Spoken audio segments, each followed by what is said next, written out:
നമസ്കാരം. പകുതി വില തട്ടിപ്പ് കേസിൽ കോൺഗ്രസ് നേതാവ് ലാലി വിൻസെന്റിന്റെ വീട്ടിലടക്കം 12 ഇടത്ത് ഇഡി റെയ്ഡ്. പാതിവില തട്ടിപ്പ് കേസിലെ പ്രധാന സൂത്രധാരനെന്ന് സംശയിക്കുന്ന ആനന്ദകുമാറിന്റെ വീട്ടിലും റെയ്ഡ് നടക്കുന്നുണ്ട്. നേരത്തെ കേസിൽ ഇഡി കേസ് രജിസ്റ്റർ ചെയ്തിരുന്നു. ഇഡിയുടെ കൊച്ചി ഓഫീസാണ് റെയ്ഡ് നടത്തുന്നത്. സംസ്ഥാന വ്യാപകമായി തട്ടിപ്പുമായി ബന്ധപ്പെട്ട് സ്ഥാപനങ്ങളിലാണ് റെയ്ഡ് നടക്കുന്നത്.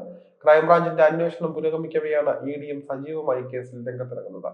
പാതിവില തട്ടിപ്പ് കേസിൽ അറസ്റ്റിലായ അനന്തകൃഷ്ണന് വിവിധ ബാങ്കുകളിലായി 21 അക്കൗണ്ടുകൾ ഉണ്ട് എന്ന് ക്രൈംബ്രാഞ്ച് കഴിഞ്ഞ ദിവസം കോടതിയിൽ വ്യക്തമാക്കിയിരുന്നു. സോഷ്യൽ ബി വെഞ്ചേഴ്സ് എന്ന അനന്തുവിന്റെ സ്ഥാപനത്തിന്റെ പേരിലുള്ള 11 അക്കൗണ്ടുകൾ വഴി മാത്രം 548 കോടി രൂപ അനന്തകൃഷ്ണന് ലഭിച്ചു എന്നാണ് ക്രൈംബ്രാഞ്ചിന് ലഭിച്ച വിവരം. ഇതുകൂടാതെ ഇരുചക്ര വാഹനം നൽകാമെന്ന് വാഗ്ദാനം നൽകി 20,163 പേരിൽ നിന്നായി 60,000 രൂപ വീതവും 4,035 പേരിൽ നിന്ന് 56,000 രൂപ വീതം വാങ്ങിയതിലൂടെ 143.5 കോടി രൂപയും അനന്തുവിന്റെ അക്കൗണ്ടിൽ എത്തിയെന്നാണ് ക്രൈംബ്രാഞ്ചിന്റെ പ്രാഥമിക അന്വേഷണത്തിൽ കോടതിയിൽ അറിയിച്ചിരിക്കുന്നത്. കസ്റ്റഡി അപേക്ഷയിലെ പ്രാഥമിക വിവരങ്ങൾ മാത്രമാണ് പുറത്തു വന്നിരിക്കുന്നത്. 548 കോടി രൂപയുടെ ഉറവിടം സംബന്ധിച്ചും കേസിൽ കൂടുതൽ പേർ ഉൾപ്പെട്ടിട്ടുണ്ടോ എന്നത് സംബന്ധിച്ചും വ്യക്തത ലഭിക്കേണ്ടതായുണ്ട്. പണം പോയവരിലേക്ക് ഇപ്പോഴും അന്വേഷണം നടന്നിട്ടില്ല. ഇതേക്കുറിച്ച് വ്യക്തത വന്നാൽ തട്ടിപ്പിന്റെ വ്യാപ്തി വീണ്ടും വർദ്ധിക്കാനാണ് സാധ്യത. തട്ടിപ്പ് തുകയെല്ലാം എന്തിനാണ് വിനിയോഗിച്ചതെന്ന ചോദ്യത്തിനും ഉത്തരമില്ല.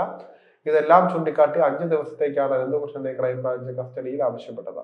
പാതിവില തട്ടിപ്പ് കേസിലെ മുഖ്യപ്രതികളിൽ ഒരാളായ സായിഗ്രാമം ട്രസ്റ്റ് ചെയർമാൻ ആനന്ദകുമാറിന്റെ ജാമ്യാപേക്ഷ പരിഗണിക്കുകയാണ്. അതേസമയം തട്ടിപ്പ് കേസിലെ മുഖ്യപ്രതികളിൽ ഒരാളായ സായിഗ്രാമം ട്രസ്റ്റ് ചെയർമാനായ ആനന്ദകുമാർ ദേശീയ NGO കോൺഫെഡറേഷന് കീഴിലുള്ള സ്ഥാപനങ്ങൾ വഴിയാണ് പാതിവില തട്ടിപ്പ് നടന്നിരുന്നത്. തനിക്ക് തട്ടിപ്പിൽ പങ്കില്ല എന്ന ആനന്ദകുമാറിന്റെ വാദം തള്ളി ക്രൈംബ്രാഞ്ച് കോടതിയിൽ റിപ്പോർട്ട് സമർപ്പിക്കുകയാണ്. പാതിവില പദ്ധതിയുടെ മുഖ്യ ആസൂത്രകൻ ആനന്ദകുമാറാണെന്ന് ക്രൈംബ്രാഞ്ച് കോടതിയെ അറിയിക്കുകയാണ്. NGO കോൺഫെഡറേഷനിൽ നിന്ന് ആനന്ദകുമാർ പണം വാങ്ങിയതിന് തെളിവ് ലഭിച്ചിട്ടുണ്ട് എന്നും ക്രൈംബ്രാഞ്ച് കോടതിയെ അറിയിക്കുകയാണ്. തിരുവനന്തപുരം അഡീഷണൽ സെഷൻസ് കോടതിയാണ് ജാമ്യാപേക്ഷ പരിഗണിക്കുന്നത്. ഇതുവരെയുള്ള അന്വേഷണത്തിൽ 4.25 കോടി രൂപ മാത്രമാണ് അനന്തകൃഷ്ണന്റെ അക്കൗണ്ടിൽ നിന്ന് അന്വേഷണ സംഘത്തിന് കണ്ടെത്താൻ സാധിച്ചത്.